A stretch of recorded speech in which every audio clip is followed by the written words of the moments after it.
Representative Marquane Mullin. Biden admin lying about Afghanistan. President, has blood on his hands. Mullin denied reports he eventually ended up in Tajikistan, but had strong words for the U.S. ambassador in Dushanbe. President Biden has blood on his hands regarding the Afghanistan crisis, and the Democrats' administration has been lying to the American people, a member of the House Intelligence Committee asserted Friday after returning from the region. U.S. Representative Marquane Mullin, R. Okla, shared details of his overseas trip during an appearance on Fox News' special report. Mullin told Fox News the White House and Pentagon were lying about the conditions that American citizens in Afghanistan have been facing, and about the purported ease with which Americans reached the Kabul airport while U.S. forces were still on the ground.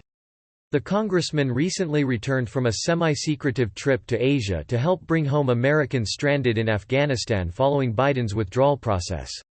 The lawmaker told Baier that the State Department wasn't being truthful with the American people, and that he spent nearly a dozen hours on the phone with the department while trying in vain to land in Afghanistan.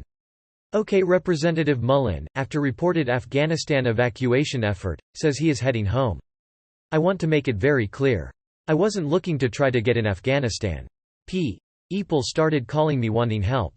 And we had been getting friends of mine that were in the service that said, "Can you help our interpreter get out?" Which we had a lot of conversations about that. Then we started getting phone calls from people that had family members or friends that were American citizens. He said, "I'm just a congressman." At first, Mullin, in his capacity as a House member, sought to sponsor a flight to get 20 Americans out of the Taliban-controlled country and back to the U.S., after several federal agencies turned the group down. Everybody kept denying them, and then they asked, "Would you go with us?"